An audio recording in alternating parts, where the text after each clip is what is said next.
மறுபடியும் இந்தியாவுக்கு லாக்டவுன் காத்துக்கிட்டு இருக்கா?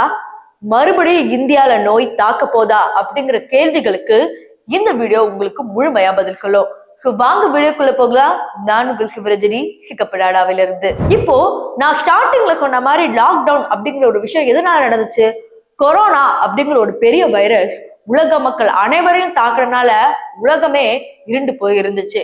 இப்ப அதே மாதிரி திருப்பி ஒண்ணு வரப்போகுதுன்னு சொன்னா உங்களால நம்ப முடியுதா? நம்பிதான் ஆகணும். ஏன்னு பாத்தீங்கன்னா சைனால இருக்கிற ஊகான் மாகாணத்துலதான் கொரோனா வைரஸ் வந்தது நம்ம எல்லாருக்கும் தெரியும். இப்ப அதே மாதிரி நார்த் சைனால இன்னொரு வைரஸ் ஒண்ணு பரவுறதா கேள்விப்பட்டேன். அதாவது HMPV, ஹியூமன் நிமினோ வைரஸ்.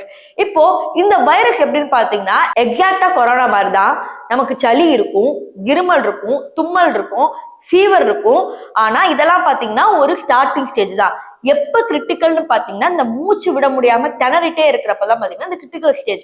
எப்படி கொரோனாவும் நிமோனியாவும் சம்பந்தப்படுத்தி சொன்னாங்களோ சேம் டு சேம் பாத்தீங்கன்னா இந்த HMPV வைரஸும் இருக்குது. இப்ப இதுக்கு முன்கூட்டி நம்ம என்னென்ன செய்யணும் அப்படின்னு பாத்தீங்கன்னா நம்ம கொரோனாக்கு என்னென்ன வழிமுறைகளை கடைபிடிச்சோமோ அதே மாதிரிதான் இதுக்கும் கடைபிடிக்கணும். அடிக்கடி ஹேண்ட் வாஷ் பண்ணணும், சானிடைசர் வச்சுக்கணும், மாஸ்க் போட்டுக்கணும், சோசியல் டிஸ்டன்ஸ் மெயின்டைன் பண்ணணும். இப்ப இதே தான் சொல்றாங்க. WHO, வேர்ல்ட் ஹெல்த் ஆர்கனைசேஷன், அவங்க என்ன சொல்றாங்க அப்படின்னா இந்த மாதிரி கிட்டத்தட்ட சைனால லட்சக்கணக்கான மக்கள் இந்த நோயால பாதிக்கப்பட்டிருக்காங்க.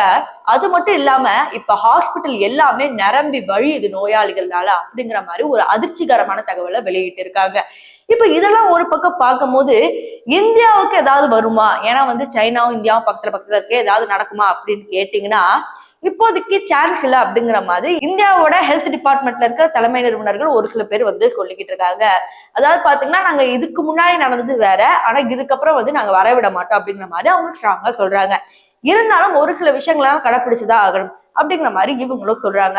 ஆனா இப்படி சொல்லிக்கிட்டு இருந்த இந்த நேரத்துல பாத்தீங்கன்னா ஜப்பான் ரொம்ப உறுதியா இருந்தாங்க. ஆனா பாத்தீங்கன்னா இப்ப ஜப்பானுக்கும் அந்த நோய் பரவி இருக்கு. அதாவது சைனாவை தாண்டி இப்ப ஜப்பானுக்கு வந்திருக்கு.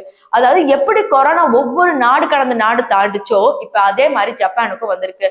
சோ இந்தியால வருமா இல்லையா அப்படிங்கிற கேள்விக்கு பதில் கேட்டீங்கன்னா யாராலுமே உறுதியா சொல்ல முடியாது அப்படிங்கறதா மிகச்சிறிய உண்மை.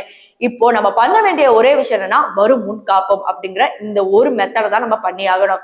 இந்த நோயை யாரு அதிகமா பாதிக்கும் அப்படின்னு கேட்டீங்கன்னா குழந்தைகள். அதாவது நோய் எதிர்ப்பு சக்தி கம்மியா இருக்கிற குழந்தைகள், சின்னதா இந்த 14 வயசுக்குள்ள இருக்கிற குழந்தைங்களுக்கு இது அஃபெக்ட் ஆகும் அப்படிங்கிற மாதிரி சொல்றாங்க.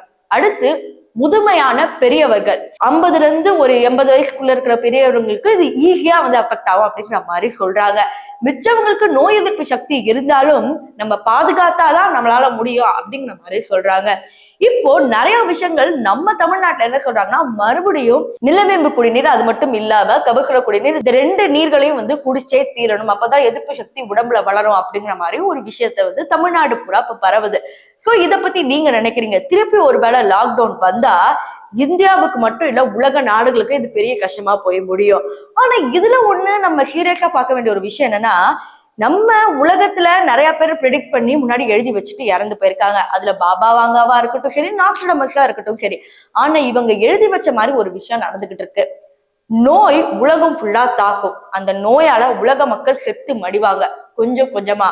ஒரு நோய் இல்ல பல நோய்கள் வரும், அதனால பல நாடுகள் பாதிக்கப்படும் அப்படிங்கிற மாதிரி பல விஷயங்களை எழுதி போயிருக்காங்க. இதை நம்பலனாலும் இப்ப நடக்கிறதெல்லாம் பார்த்தா அப்படிதான் தெரியுது. கொரோனா, இப்ப HMPV. இதற்கு நம்ம இந்தியா என்ன செய்ய போகுது அப்படிங்கறது பொறுத்திருந்துதான் பார்க்கணும்.